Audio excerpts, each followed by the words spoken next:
Kaya nga po, Major Sir, I'll teach you. Next time, tanungin niyo po yun.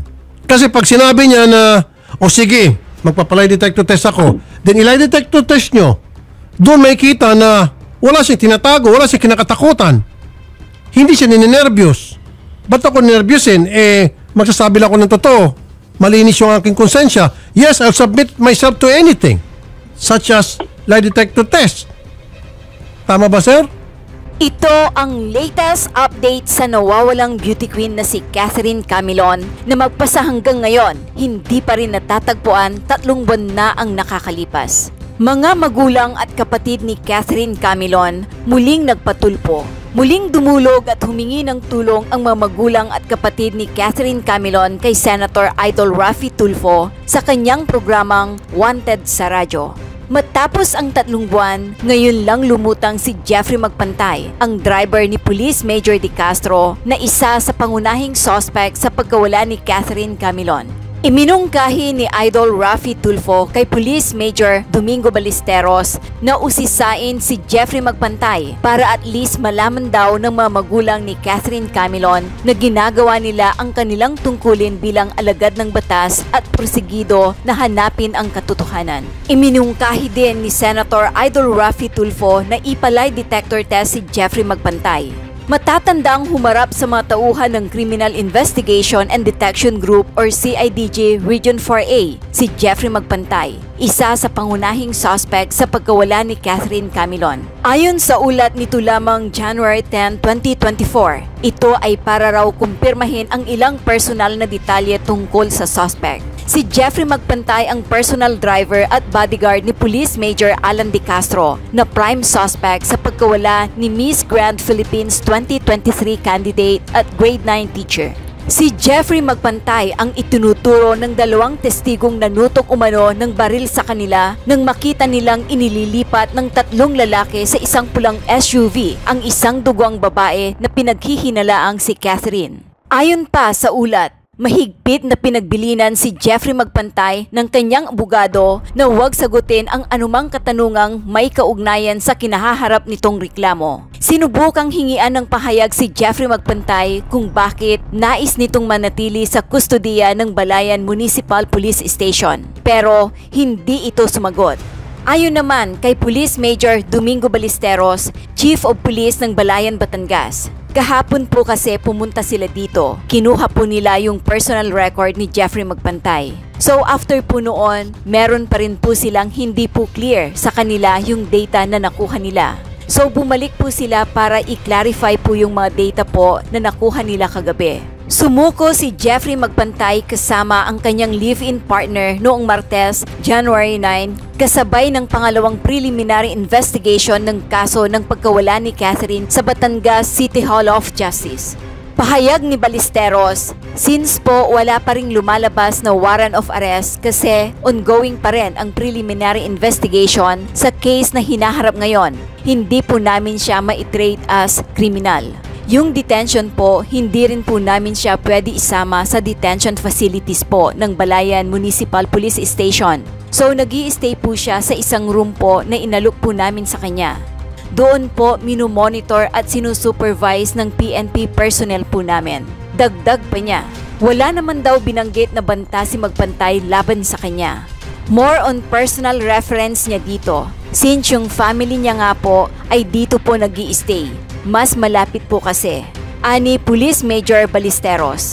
Narito ang buong panayam ni Senator Idol Raffy Tulfo sa pamilya ni Catherine Camilon at Police Major Domingo Ballesteros. Idol Raffy, kumuha lang po tayo ng update sa ating reporter na si Mary Cruz. Nasa kabilang linya din po natin. And naka-standby na din. Ang person of interest sa kasong ito ay isang major. Major po. Tama, kung matatanda niyo po. Yeah. Tapos, kasama ni Major, is some person of interest din yung kanyang personal bodyguard. Yes po, and driver. And driver, na si alias Jepoy. Opo. Yun yung hinahanap natin. Yes diba? Okay, so meron tayong update. Meron po tayong update. Nasa kabilang linya po natin si Mary, Idol Raffy. Yung ating po sa reporter, kaso. nakatutok sa kaso from day one. Okay. Mary, magandang hapon sa'yo. Uy, si Mary ba yan? Nagulat ako. Medyo pumayat ah. Okay. Mary. Magandang hapon, Mary. Yes po, magandang hapon po, Idol. Oh, Mary, Happy New Year ah. Happy New Year din po, Idol. Opo. Okay. Hindi ka ba kumain ng ano? Ano ba yung Buena Noche? Ano ba yung pag sa New Year? Medianoche. Idol. Po. Mukhang walang handa ng Medianoche nung New Year. Oh. Opo, Idol. Hindi, pero maganda, siyempre maganda pa rin si Mary. Opo. Oh, di ba? Isa sa mga, lahat naman report natin maganda. Oh. Mary, so anong balita? Yes po, Idol. Anong nakaraan po, January 9 po, ay lumutang na po si alias Jepoy po sa Balayan Municipal Police Station po sa Batangas. Okay, lumutang itong hinahanap natin noon dito sa programa na si Jepoy para mag-shed light tungkol sa kaso dahil siya yung isa sa mga person of interest, driver bodyguard ni Major na yung primary person of interest. Ano sabi ni Jepoy doon sa kapulisan nung siya lumutang doon sa estasyon ng Opo, ayun PNP? po. Yes po, Idol. Ayon po sa PNP, ang nasabi po ni alias Jepoy ay pumunta po siya ng Balayan Police Station para daw po sa kanyang safety and then para din po sa kanyang availability po when it comes to court proceedings po. So regarding po doon sa case po kay Camilon, siya po ay he remains silent pa rin po and ayaw po niya magbigay ng anumang pahayag tungkol po sa kanyang involvement po dito po sa kaso. Okay. Sandali lamang Mary.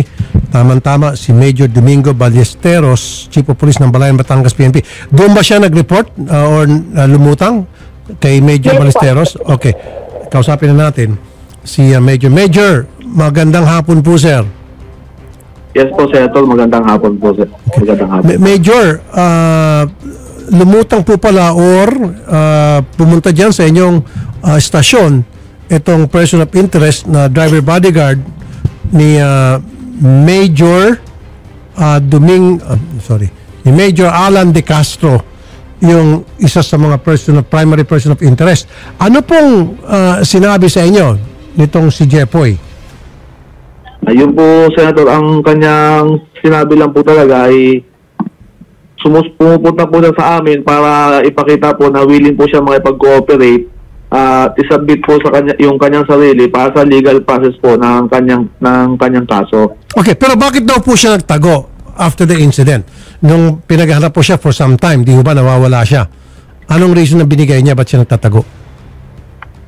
Senator, pagdating po sa mga iba pong issues po tungkol po sa mga reasons po, wala po siyang sinabi. Basta sinabi lang po na sa amin ay basta nang galing daw po sa Rosario, Batangas at makapag-decide daw po siya para po, yun nga po, harapin po yung kanyang kaso ay magpakita na lang po talaga at may pag-cooperate po sa kapulisan din po. Kung ano man nakausap niyo ba siya mismo, Major, sir?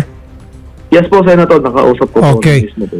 So, nung makausap niyo po siya, I'm sure tinanong niyo po siya kung nasaan siya nung time na diniklarang nawawala si Catherine. Tama? Yes po, Senator. Tama po? Yun lang po talaga po, Senator. Pagdating po sa nagsumasagot lang po si Mr. Jeffrey Magpantay sa questions po ng personal na data po regarding sa kanya. Kaya nga po. So, Opo. di ba siya po ay personal bodyguard? Opo. Driver bodyguard. Opo. Tama? Ni Major. Siya po ba ay member ng PNP o civilian po siya? Civilian po, civilian. Civilian po siya. So, hindi po siya organic member ng ating Philippine National Police. Tama? Hindi po, hindi po. Okay. Nasaan daw po siya nung time na nawawala etong si Catherine at bakit siya ay hindi ma-accounted for? Yun po, Senator, pagdating po sa part po na mga ganun po, ayaw po na sumagot. Tinanong niyo po siya? Tinanong niyo po Opo, siya? hindi lang po talaga po siya sumagot po pagdating po sa mga ganun pong questions po. Hindi, kaya nga po, Major, opo sir. So, tinanong niyo po siya, ano po yung sinabi niya? Ayaw kong sumagot. I would like to remain silent. Opo. Paano ba yung demeanor niya, yung forma niya, yung pananalita niya. Gusto ko lang po malaman. Gusto lang po malaman ng mga kamag-anak na ngayon po ay nakamonitor sa atin, nanonood, nakikinig, maging yung mga listeners, viewers natin. Ano po yung, paano niyo po siya tinanong at paano po yung sagot niya sa inyo? Ayun po, yung pagdating po sa sa kanyang kaso, ang lagi na po niya statement is siya po raw po ay may legal counsel na at yung kanyang case daw po ay ongoing pa po preliminary investigation. So, isinasubmit na po niya mismo sa legal files lang yung kanyang kung sakali man siya itatanungin daw po, ay dapat po ay assisted po siya ng kanyang counsel. Okay, naintindihan natin yan. Karapatan niya po yun. Opo.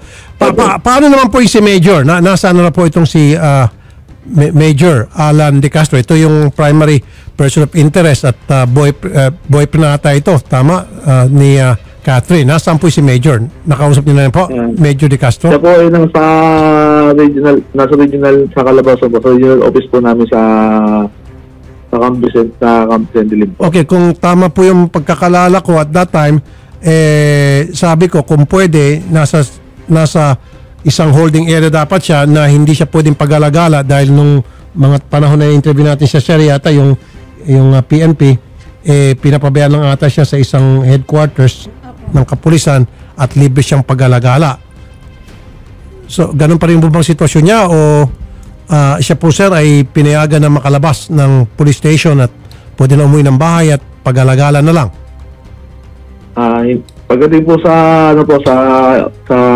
activities po ni Major De Castro, sir, hindi po ako ang right person po kasi wala po kaming direct na authority po para po sa pag-monitor po sa kanya dahil sa station lang po yung level ko po. Yes sir, yes sir. Opo, sir, siya ho ba ay inyo pong niyaya na magpa-lie detector test? In-offer niyo po ba yun sa kanya? Ay, hindi po, Senator. Bakit hindi niyo po in-offer? Kasi po yung pag-ano nga po sa kanya ang sinasagot niya po lagi sa kailangan daw po ng lawyer kasi may nahayag na po siyang kaya nga po Major, wala naman po masama kung tatanungin niyo siya, okay, nandito ka na rin lang, isa ka sa mga person of interest, kung gusto mo linisin yung iyong pangalan, ito ay voluntary, willing ka ba mag-submit sa isang lie detector test? Pag sinabi niya no, at least tinanong nyo. Yes po, sige po, Senator, pag hindi po tinanong yun. So, hindi po kasi po, ang mismong part po ng investigation po talaga ng is hindi na rin po sa police station po namin po. Hindi, sorry po Major Sir, hindi po ako naging makulit dito. Naguguluhan lang po ako. Kasi kung sa akin po yan pumunta rito, nagpakita siya para sabihin sa akin na Sen Rafi, nanganganib yung buhay ko o pupunta ko rito para ipakita sa inyo na wala ako itinatago kaya nandito ako, then marami po ako itatanong sa kanya. Nandito na rin lang siya, di ho ba? Kung napapansin nyo po, pag may sumusurrende sa akin, tinatanong ko po yung sumusurrende sa akin, binibigyan ko siya pagkakataon magsalita, etc. So nandun na rin lang po sa harapan ninyo, sana nagtanong-tanong na po kayo. Kapag hindi kayo sinagot, di mo naman pwedeng pilitin. Kung sinabi niya, ayokong sagutin yan, okay. At least, alam natin kung paano tutungo yung direksyon ng pag-iimbestiga. Magkakaroon kayo ng idea, magkakaroon kayo ng guide, magkakaroon kayo ng kumbaga perception, di ba? Which may be important or which may not be important, na pwede nyo pong ipasa sa mga kamag-anak at bahala ng mga kamag-anak na i-process yung kanyang mga sagot. At least you did what you're supposed to do para yung mga kamag-anak makita nila, mabasa nila na talagang ginagawa nyo yung inyong tungkulin upang nang sa gayon mapagaan ang kanilang kalooban knowing na talagang pursigido kayo na hanapin yung katotohanan. Tama, sir? Yes po, Senator. Yung sa amin po ay ang purpose po ng ano po niya nga po talaga ay pag-appeal po kasi po kung may mga kailangan po sa kanyang legal counsel niya, available na po siya, talaga malapit din po siya. Kaya nga sir, Pagdating po sa part po ng ano ng questions po na doon po sa mga ganun po. Ang in charge po kasi po sa investigation po ng personally po, kaya po yung CIDG po nagpunta po dito sa kanya nung time po na surrender po siya. Immediately po pumunta po ang CIDG po dahil sila po ang in charge po sa investigation po ng tao. Sila po nagtanong po kay Mr. Jeffrey Magpantay regarding po sa mga bagay po. So, Sir D, hindi po kayo nagkaroon ng pagkakataon na magtanong sa kanya, sir? Nagtanong din po ako, pero yung personal information lang po talaga po ang aming ano po. Kaya nga po, Major Sir, I'll teach you. Next time, tanungin niyo po yun. Kasi pag sinabi niya na, o sige, magpapalay detector test ako, then ilay detector test nyo, doon may kita na wala siyang tinatago, wala siyang kinakatakutan. Hindi siya ninenervyos. Ba't ako ninervyusin? Magsasabi lang ako ng totoo. Malinis yung aking konsensya. Yes, I'll submit myself to anything. Such as lie detector test. Tama ba, sir? Okay po, sige po, Senator. At least tinanong nyo. Pag sinabi niya, ayoko nga. O, di sabihin nyo dun sa kamag-anak. O, mga sir, mga ma'am, kuya, ate. O, yung person of interest na si Jepoy, tinanong namin kung willing siya magpa-lie detector test. Tumanggi po siya. O, bahala na yung mga kamag-anak kung anong dating sa kanila yon. Tama, mali? Opo, sige po, Senator. Di ba, sir? Okay po, sige. Opo. And then, sir, pwede ba malaman namin kung ano-ano yung mga tinanong nyo sa kanya? Regardless kung sinagot niya kayo o hindi. Ano-ano po halimbawa? Nakikinig po yung mga kamag-anak. This is for the kamag-anak, sir. Ano yung mga unang yung... Sir, excuse me, Major. Ano po yung unang tinanong nyo sa kanya? Po, Senator, ang aming kinuha po sa kanya, ang sabi ko nga po sa inyo, ang aming kinuha, ano po yung basis po ng bakit po siya nag-report po sa amin dito. Okay. Ano sagot niya? Diyan po, sinabi niya po, gusto po niya na dito na po at kung sakali pong may kailangan po talaga sa kanya yung mga para mapabilis po yung processing po ng kanyang kaso, kung may kailangan po yung kanyang lawyer at makita po ng tao na siya po hindi nagtatago talaga at haharapin din po niya kung ano man yung case na kinakaharap niya ngayon. Okay. First question. Ano po yung second question? Then yun nga po, tinanong din po na saan po siya nang galing. Ang sinabi po niya sa amin ay galing po siya ng bayan din po ng Rosario. At kaya po, dumiretso naman po siya dito sa Balayan, Batangas. Okay. Third question. Yun po. Other than that po, yung sinabi po niya namin kung ano nang bakit nga po Balayan, yun, sabi nga po niya, yung family nga po niya ay dahil may anak po siya ay at kinakasama ay dito po nakatira sa bayan ng Balayan. So kinonsider din po niya kung sakali po mas madadalaw po siya kung nasa Balayan po siya, kung sa nasa Rosario po siya. Pero hindi niyo po tinanong sa kanya na bakit ka nagtago. Kasi for a while hinahanap po siya ng PNP, di po ba? Tama ba ako? Yes po, sir. Yung po ang tinanong ko rin na po sa kanya yung part po na yon. Ang sabi lang po niya ay basta siya po ay ayaw lang po niya magpakita sa mga tao noong time na yun. Kasi nag-iisip po siya kung paano po magandang yung actions po na dapat niyang gawin. Okay. So sinabi niya, so tinanong niyo po yun, sir, sabi niya ayaw niya magpakita sa tao. Hindi niyo po ginawa ng follow-up question, bakit ayaw mo magpakita sa tao? Yun po, kasi nga po, ang ano po, inaayos pa po niya yung mga dapat pong ayusin at kailangan po rin po niya sa pagharap po sa kanyang kaso. Ano na po yung dapat niyang ayusin bago siya magpakita? Ayun, siguro, yun na po siguro po, ang kailangan niya, yung para po may mga pag-ano po ng kailangan po sa kaso po niya, yung mga abogado po, kung sakali po may mga inaano siya na witness na pwede niya sabihin kung nasaan. Hindi po siya conclusive po sinabi, basta sinabi ko, ano pong kailangan po niya na para po harapin ang kanyang kaso.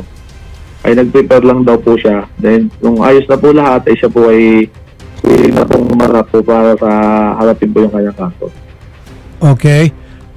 Natanong niyo rin po siya nung mga oras o araw na kung saan nawawala o nawala ito pong si Catherine nasaan siya? Tinanong niyo po sa kanya? Yun po, yung pagdating po sa kung ang personal tanong ko po kay kung yung regarding po nga po sa case po na ni Miss Catherine Camilon ay doon na po siya nagsabi po ng sir, ako po ay may legal counsel. Pagdating po, ongoing na po yung case niyan, hindi na po ako pwede magbigay ng statements other than yung assisted by a may counsel. Naintindihan po natin Yun po, anything na sabi niya po, anything na questions niyo po sa akin dyan regarding po sa na may related sa case na aking kinakaharap, ang advice sa akin ng counsel is kailangan talaga in his presence. Naunawaan ko po yan. May kasama po siyang abogado nung pumunta po sa estasyon ninyo? Wala po nung time po yan ng kanyang abogado dahil at that time din po kasabay din po siya ng kanilang preliminary investigation sa Batangas City. So wala po siya kasama abogado? Ang ano po niya ay ang dinala po niya ay yung mismong yung kanyang waiver na sinasabi na wini-waive niya po ko sa kanila na willing naman po siya mag-submit sa amin dito. Teka muna. Yung abogado po niya yung attend po sa... Teka muna. So dumating po siya dyan sa inyong istasyon, may dala-dala siyang waiver at sinasabing willing siyang sumagot sa mga katanungan ninyo. Ano po, yung detention po kasi inukusunod niya po ba kasi masabing i-detain po namin. So hindi po siya magreklamo daw sa amin kung siya po nandito po sa amin sa police station. At wala naman kayong karapatan na i-detain siya. Yun po sir, kaya po sabi nga po namin, hindi rin po kami na siya pwedeng i-arrestuhin dahil po wala pa pong ongoing pa po yung preliminary investigation at wala naman pong lumalabas pa na warrant of arrest sa kanya. Saan galing saan galing po yung abogado? Sino po nagbigay ng abogado sa kanya? Yung personal po na sa abogado po niya hindi na po na sinabi kung paano po niya nakuha po yung abogado. Natapos na ho ba yung ginawang pag-imbestiga ng SOCO, yung pagkukuha ng mga ebidensya doon sa crime scene, sa sasakyan, na process na ho ba yan at meron na pong result? Sir, pagdating po sir sa passing, yung sa course po ng investigation talaga po sir, hindi po talaga kami po yung station involved sa case po na yon. So, hindi po in-assume, ang naghawak po talaga ng case is yung CIDG po ng Region 4A. Okay. Odette, tawagan natin yung... Hindi po ako masyado pamilya po doon. Naintindihan ko po yan. Odette, ba't natin tawagan yung CIDG? Sino po doon sa Colonel Jacinto Malinaw po. Ringin po tayo, Idol. Okay. Kay Colonel Malinaw. Okay. Pero, medyo since nasa jurisdiction ninyo, territory ninyo, na natagpuan po yung sasakyan. Di ba? Hindi rin po sa amin po, sir. Hindi rin po sa amin. Hindi. Hindi rin po. Okay. Bakit? Ano pong involvement niyo po? Medyo, dyan na sumuko sa inyo. Dito lang po sa amin po sumuko po. Okay. Alright. Sige, then I understand. So, ibig sabihin, dapat ang kinakausap talaga rito yung CIDG kung na-process na po ng SOCO yung mga nakuha nilang ebidensya kung meron man doon po sa sasakyan, sa crime scene, etc. Tama? Okay. Yes, po, Senator. And I agree with you. Dapat po ang kinakausap na dyan ay CIDG. Alright. Sige, yan lamang po muna, Major. Nakikinig naman po kanina pa yung mga kamag-anak. At salamat po sa time na binigay po ninyo sa amin, Major, sir. Yes po, Senator. Magandang hapon po. Magandang hapon po, Major. Thank you po. Okay, habang tinatawagan natin si Colonel Jacinto Malinaw ng CIDG Region 4A, kausapin naman natin itong mga kamag-anak ni Catherine. Nasa linya ng telepono itong nanay na si Ma'am Rosario, and then of course yung papa niya na si Sir Relmer at yung kapatid niya na si Ching Ching. Siguro unahin natin si Mami Rosario. Magandang hapon. Magandang hapon po, Senator. Ano pong reaksyon ninyo nung makarating sa inyong impormasyon na itong driver na isa sa mga person of interest sa pagkawala ng anak ninyo ay lumutang na at narinig man po yung mga pagtatanong ko sa ating kapulisan doon sa lumut na sumurente kay Major Ballesteros. Ano pong reaksyon nyo, ma'am? Senator, talaga pong nung araw po na nasa sa preliminary investigation kami, doon po namin nalaman na sinabi po nung abogado niya na sumuko nga po sa balayan si si Magpantay, para pong nagkaroon kami ng pagkakataon na magkaroon ng linaw dahil naasa ho kami na magsasalita siya Okay. sa kaso. Alright. Pero hindi ko kayo nagkaroon ng pagkakataon na makausap po itong si Jepoy. Nagpunta po kami kahapon, Senator, sa Balayan sa police station. Opo. Nakiusap po kami Opo. doon sa mga pulis po doon. May kasama po kami na pulis dito sa amin sa Tuwi, pero ayaw naman po talagang makipag-usap ni Magpantay. Pero itong si Magpantay, dati po, nakakausap niyo po ito, nakikita niyo po siya. Dahil driver nga po siya. sir. Never niyo pa siya nakita. Nalaman niyo na lang nung lumutang siya na ito pala si Magpantay, ito yung driver bodyguard ni Major. Opo. So ayaw po kayong kausapin. Ayaw po niyang makipag-usap kahapon. Pero nakita niyo po siya. Hindi naman po kami dinala ng pulis doon eh. Nung nagsabi po kami na kung maaari makausap namin, ay yun po lamang pulis na nandoon ang umakyat po doon sa taas at para po tanungin daw kung pwedeng makipag-usap. Yun lamang po, nung makaakyat po, sinabi po nga na ang sabi po hindi raw po siya makikipag-usap. Karapatan niya po yun. Okay po yun. Kung ayaw niya makipag-usap sa inyo, karapatan niya yun. Yun nga lang, nakakalungkot kung bakit ayaw niya. Kasi kung wala naman talagang tinatago isang tao, sabi ko kanina, malinis ang kanyang konsensya, kahit na baliktad rin yung mga tanong, paikot-ikutin, pare pa rin yung sagot mo, consistent. Wala kang kinakatakutan, di ba? Pag tumanggi ka, medyo may pagdududa. Di ba? Ano po? Pero kayo po, sa inyong saloobin, ano po ang sa inyong palagay, itong paglutang po nitong si driver bodyguard na Jepoy, ni Major? Sa isip po namin, kaya siya lumabas na ganyan para ang inaasahan po namin yung talagang siya magsalita kung ano ba talaga ang totoo. Pero parang sa hindi naman po niya pagsasalita, parang ang nangyayari po sarili din lamang po niya ang kanyang pinoprotektahan. Hindi niya po, kaya po siya lumabas para masabi niya kung ano po ang nangyari. Parang wala din po kaming malalaman kahit siya'y nandyan na dahil ayaw naman po niyang magsalita, ayaw niya pong makipag-usap. Yun nga po nakakalungkot doon, hindi po natin siya mapipilit. Yun nga lang, ang akin lang pong kinalulungkot, nandun na rin lang kay Major Ballesteros yung tao. Tinanong man sana kung ikaw ay sumuko at sa iyong palagay or para sa iyo ikaw ay inosente, willing ka ba magpa-lie detector test? Sana po tinanong yon. Wala namang masama, wala namang mawawala kung tinanong yon. Pwede naman siya sumagot ng hindi, pwede sumagot na oo. At least base doon sa kanyang sagot, then kayo na bahala i-process yung kanyang sagot kung ano man yung halaga ng sagot na yon, di po ba? Opo. Kaso hindi nga po natanong. By the way, marami po sa mga nanonood ngayon nagsasabi nagtatakipan. I hope not. Pero parang ganun po ang dating sa maraming mga manonood ngayon. Totoo nga naman, pagka pulis ang involved, medyo binibaby.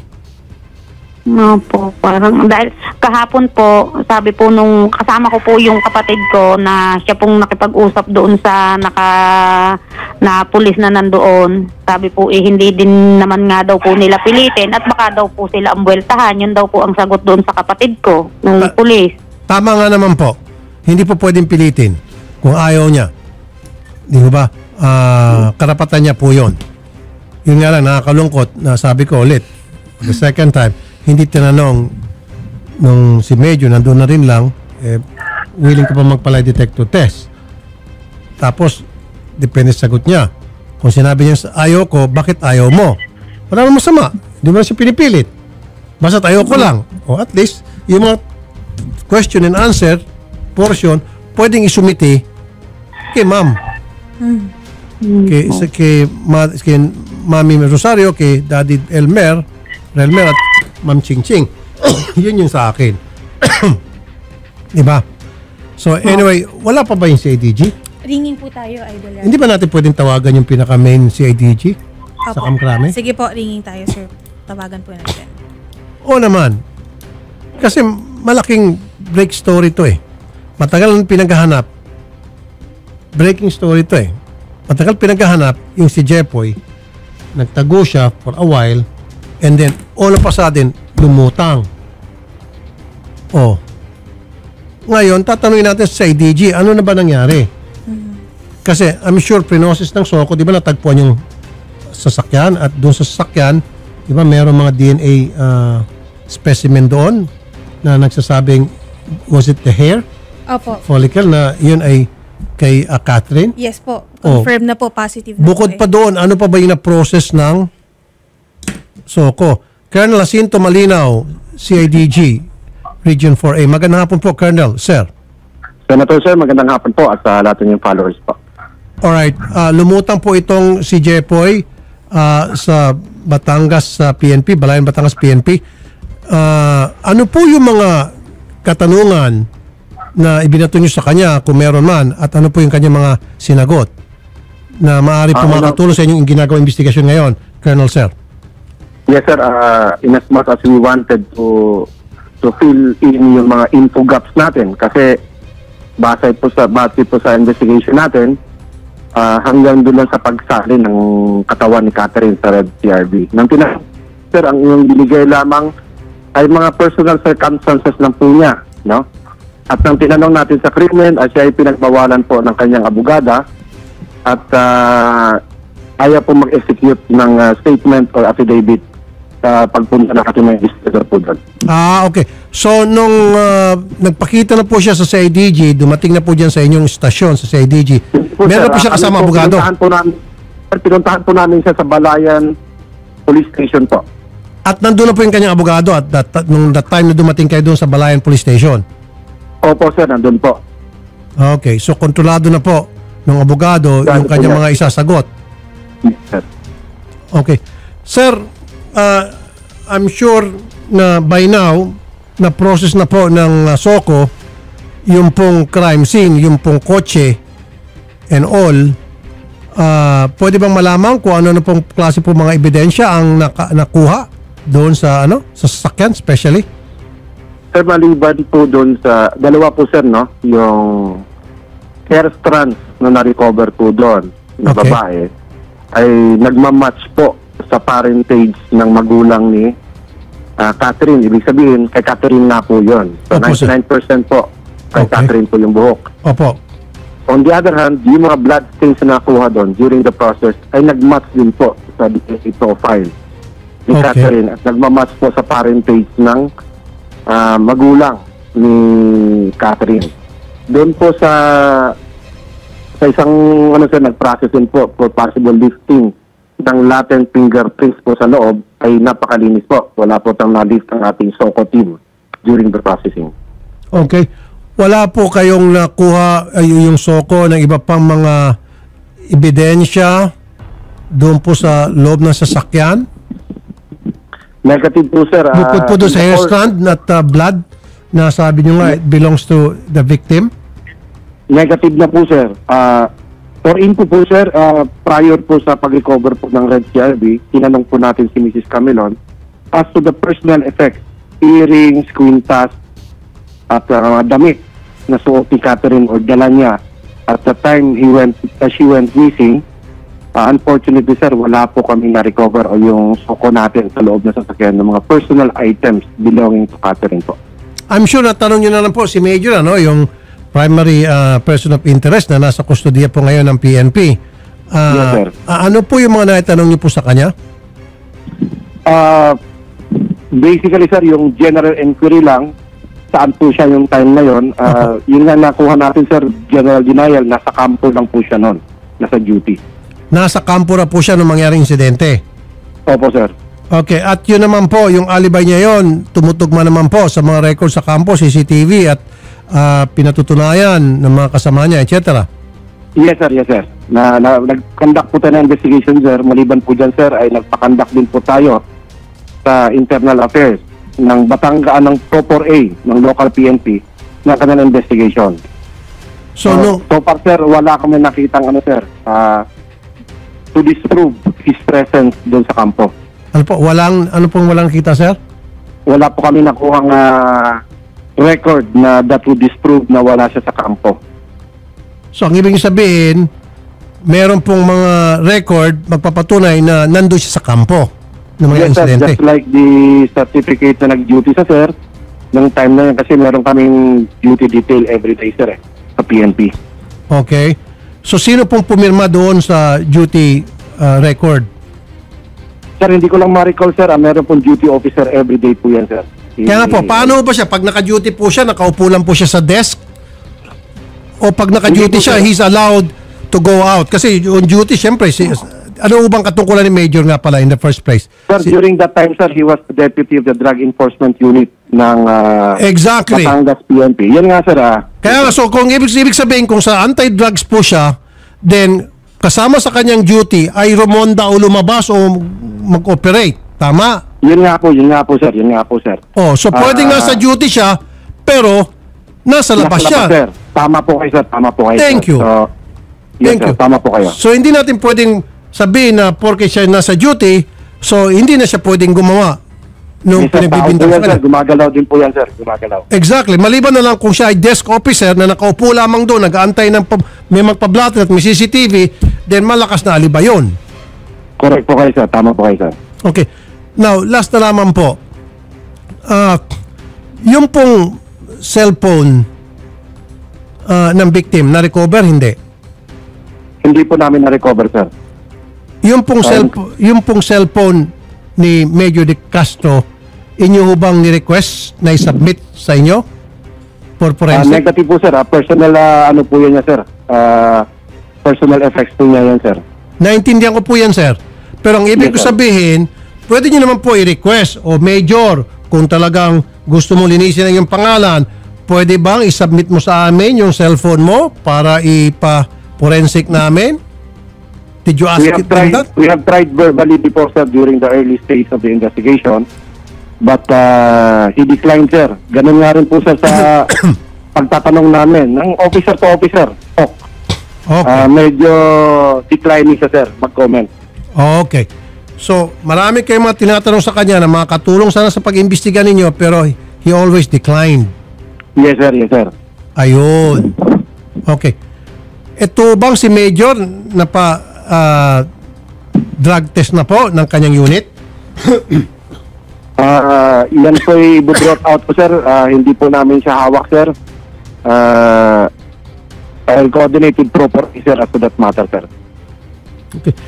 Paano ba kinakalap ng SOCO yung mga ebidensya tulad nito sa loob ng kotse na kung saan minatagpuan ng hair strand at blood ng biktima?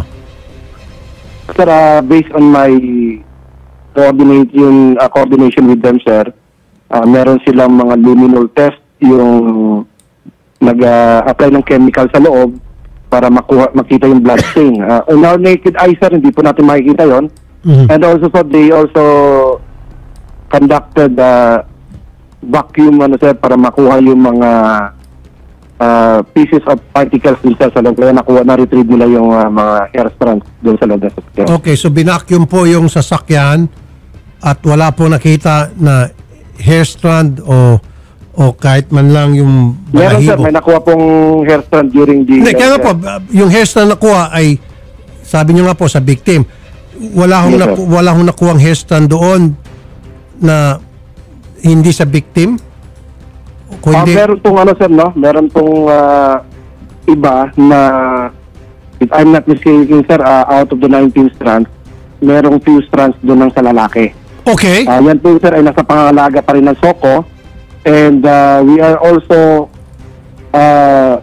in our committee meeting, sir, with Proper A, we are also discussing with the legal team namin as to the paano namin makuhanan ng sample itong mga suspect, natin, sir, mga respondents natin, yung suspects sina De Castro, So, yan, sir, ay subject for agenda namin, sir, sa next meeting namin, sir. very good. At least, medyo may napupunta na po itong ginagawa niyong investigasyon. Ayun, medyo nagbago na po Opo, sir, yung opo, aura sir. ng pamilya ng biktima.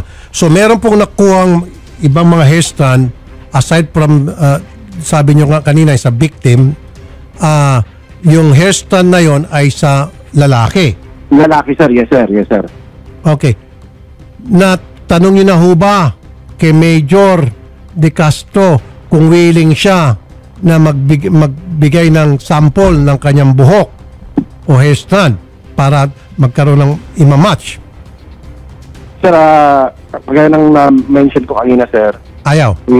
ang aming strategy, sir, ay we will go to the yung legal team namin. Baka pwede na siyang i-compel ng investigating prosecutors to produce. Kasi, sir, kung ganyan, sir, ay typical reaction, sir, na isang suspect na ganyan, ay declining talaga yan, sir. Ayun. Okay, nasa legal maneuver nyo na po yan. Okay. Yes, Pero sir, yes, sir, maganda po yung mga napapakinggan natin ngayon. At nakikita ko na nga po, medyo okay yon sa mga kamag-anak ng victim. Nagbago po yung kanilang aura.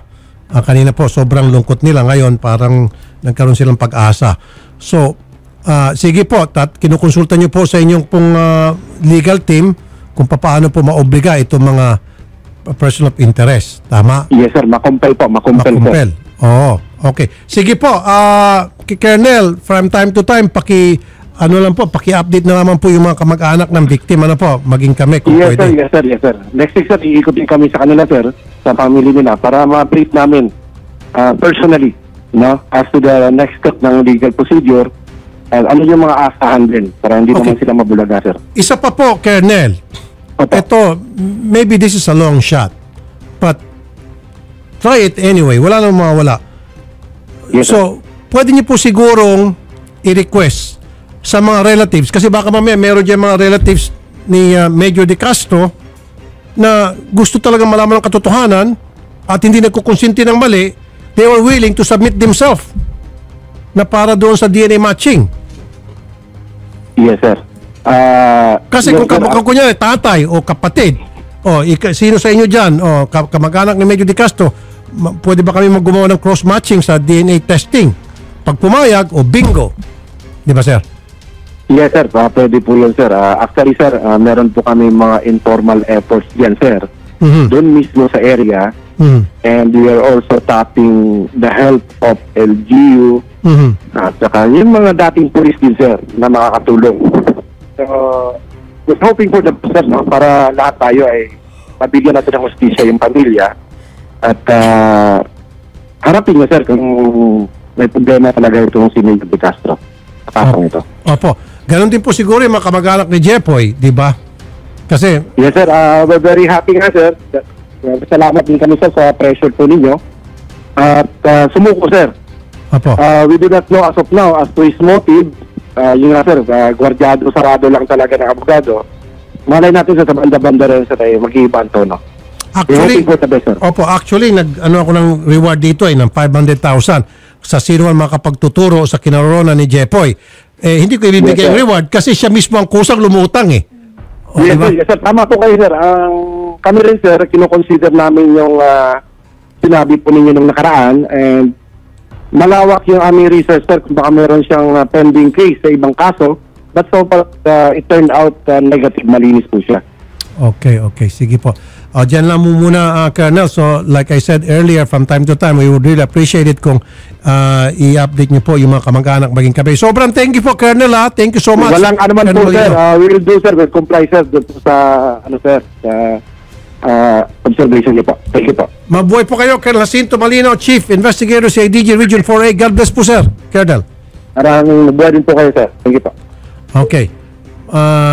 Mami Rosario, Daddy Relmer, Ma'am Ching Ching, medyo good news po ito in a way dahil meron na pong nakuhang hair strand na panglalaki. Ayun. At ngayon po ang goal ng ating kapulisan, which is tama nga naman, kakausapin nila yung kanilang legal team kung paano makumpel o maobliga itong mga person of interest na magbigay ng sample ng kanilang hairstyle para sa cross-matching. Kanina nga nagsuggest po ako, ma'am, na baka may kamag-anak yung mga person of interest na willing mag-submit. Di ba? Yes. O sige, hindi ko konsintihin kung mali talaga ng kamag-anak ko. Ayoko ng gano'n. Sige, i-testing nyo ako kunan niyo ako ng sample para i-cross-match dyan sa nakuha niyong ebidensya. Pwede, ganun mangyari. Okay, sige po. Ma'am Rosario, ano pong reaksyon niyo doon po sa mga napakinggan niyo pong aking panayam kay Colonel? Napakagaling itong si Colonel Malino at very clear yung kanyang mga sagot sa atin. Ma'am.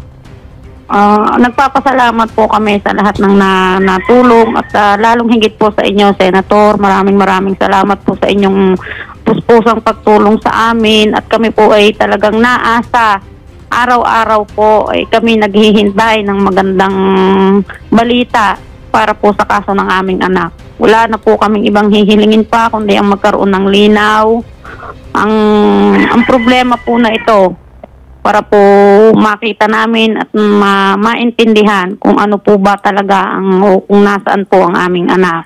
Maraming salamat po, Senator, sa inyo, sa buo pong staff ninyo, lalong higit po sa inyo. Salamat po ng marami. Magkakaroon din po ito ng linaw at yun po ang aming inaasahan. Okay. Ito po din masasabi ko po, ma'am, halimbawa, nagdili-dali ang ating kapulisan all of a sudden, okay? Dadalhin ko po ito sa Senado in aid of legislation. Imbestigahan ko po ito. Kasi meron ng ebidensya eh. Bakit yung ebidensya na yon hindi magamit-gamit? Paano in the future we can use such kind of evidence na na-retrieve sa isang crime scene? Yan po, pwede kong dalhin sa Senado yan. Pero hopefully, hindi na siguro kailangan dahil magaling naman to si Colonel Jacinto Malinaw, makakahanap siya ng paraan na para magkaroon ng cross-matching doon sa nakalap na ebidensya na panglalaki raw, malaman kung kanino yon. At bingo, magkalamanan. Sige, dyan po muna, ma'am, from time to time, usap tayo. At kung ano po may tutulong po namin, magsabi lang kayo. Basta't kami po nakatutok dito sa kasong to. Okay? Maraming salamat po, sir. Maraming salamat po, sir. Opo. Salamat po kay Sir Relmer at Ma'am Ching Ching. Thank you so much po, Senatora. Okay. Kumusta naman po kayo, Ma'am Ching Ching naman? Okay naman po, naghihintay pa rin po ng resulta po sa kaso po ni Catherine. Wala po kayo natatanggap na mga tip whether from people na kilala nyo o sa mga hindi nyo kilala, basta na lamang nagpadala ng mga tip sa inyo, nagsasabing meron akong alam, ganito yung nangyari, ganon. Wala ho ba mga nag-volunteer? Wala po. Okay, sige po. Kung sakali man dumating yung time na meron po nag-volunteer ng mga information, agad-agad po makipag-ugnayan kayo kay Colonel Jacinto Malinaw at napakagaling naman po itong si Colonel Malinaw and I'm sure mapoprocess po na maayos yung mga ebidensyang may babato nyo sa kanila. Okay? Opo. Salamat po sa inyo. Magandang hapon po. Magandang hapon din po. Maraming salamat po. At least medyo may konting breakthrough dito. Opo. Sana nga po, magawa ng paraan na para yung nakalap na ebidensya ma-match kung sino man nagmamayari ng mga buhok na yun. Okay? Diyan muna tayo. Mary? Yes po, Idol. Sige, tutukan mo lang to ha. Every now and then, makipag-ugnayan ka sa ating kapulisan and then, huwag kang bumitaw dito kay Mr. and Mrs. Camilon at maging doon sa sister na si Ching Ching Camilon. Okay? Noted po, Idol. Palagi mong silang i-update. Okay, magandang hapon sa'yo. Sige. Yes po, Idol. Mag-subscribe at i-click ang notification bell para sa mga susunod na video updates. Maraming salamat po.